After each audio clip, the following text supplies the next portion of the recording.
മീനിൽ ഞാൻ കുരുമുളക്, മുളക് പൊടി, വെളുത്തുള്ളി, ഇഞ്ചി, മഞ്ഞൾപ്പൊടി, ഒരിത്തിരി പെരിഞ്ചീരകപ്പൊടി, ഒരിത്തിരി നാരങ്ങാനീര് ഇതൊക്കെ ചേർത്തിട്ട് നന്നായിട്ട് പച്ചമുളകും അരച്ച് എല്ലാം മിക്സിയിലിട്ട് നന്നായിട്ട് പേസ്റ്റാക്കിയിട്ട് മീൻ നന്നായിട്ട് പുരട്ടി എന്നിട്ട് ഇത് ഫ്രൈ ചെയ്ത് വെച്ചിരിക്കുക. ഇതൊക്കെയാണ് സാധനങ്ങൾ. സവാള, തക്കാളി, പച്ചമുളക് ഇതൊക്കെ ഇതിനകത്തിട്ട് വഴറ്റി വേണം. ഇതിലേക്ക് കുറച്ച് മഞ്ഞൾപ്പൊടി ഇട്ടിട്ടുണ്ട്, ഉപ്പും നന്നായിട്ടൊന്ന് ഇനിയൊന്ന് നല്ല വരണ്ട് വരട്ടെ. മസാലയൊക്കെ നന്നായിട്ടൊന്ന് വരണ്ട് കിട്ടിയിട്ടുണ്ട്. ഇനിയിപ്പം അതിലേക്ക് കുറച്ച് മസാലപ്പൊടി ചേർക്കാൻ പോകാം. മസാലപ്പൊടി ചേർത്തിട്ട്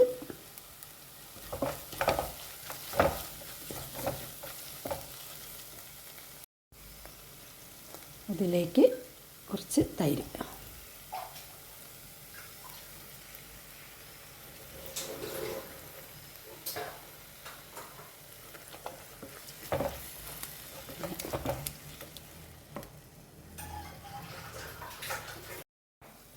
ഇനി ഇതിലേക്ക് ഫ്രൈ ചെയ്ത് വെച്ചിരിക്കുന്ന മീൻ നമുക്ക് ഓരോ കഷ്ണമായിട്ട് അങ്ങനെ ഇട്ട് കൊടുക്കാം.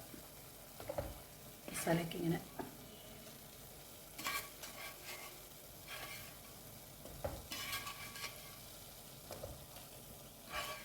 നന്നായിട്ട് ഫ്രൈ ആയിട്ടുണ്ട്.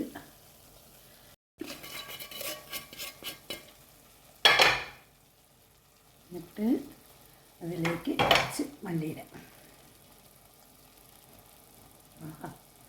നല്ലൊരു സ്മെല്ലൊക്കെ വരുന്നുണ്ട്.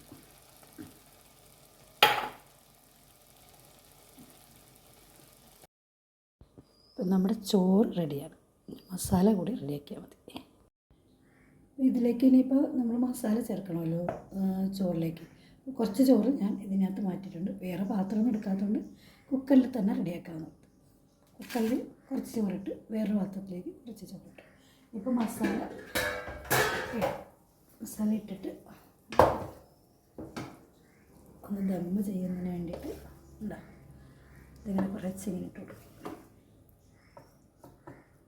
മീനായതുകൊണ്ട്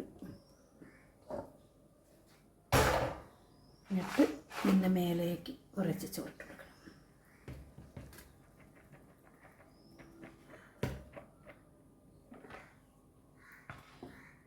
ഒരു നാരങ്ങ ഇട്ട് കൊടുത്തിട്ടുണ്ട് ചോറിനകത്ത്. ചോറ് നല്ല ഒട്ടാതെ കിട്ടും. ഇനി ബാക്കി കുറച്ച് ചോറുണ്ടാകും, അത് ഇതിൻ്റെ മേലെ ഇട്ടിട്ട് ഇനി ഇതിലേക്ക് ഞാൻ സവാളയും നട്ട്സൊന്നും പൊരിച്ച് കോരിയിട്ടില്ല, അത് വേണ്ടാന്ന് വിചാരിച്ചു. ഇനി ഇത് മല്ലിയിലയും കൂടെ ഇട്ട് അതിൻ്റെ മേലേക്ക് ഈ കുക്കറിൽ തന്നെ അങ്ങ് ദം ചെയ്യാൻ നിർത്തും. ഓക്കെ,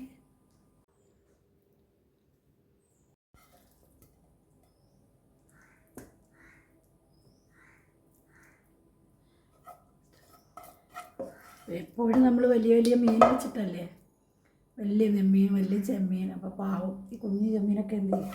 അപ്പോൾ കുഞ്ഞു മീൻ വെച്ച് ഒരു ബിരിയാണി. സങ്കടം വരണ്ട, ഇരിക്കട്ടെ. ഇപ്പോൾ നമ്മുടെ കുഞ്ഞു നെയ്മീൻ ബിരിയാണി റെഡിയാവുകയാണ്.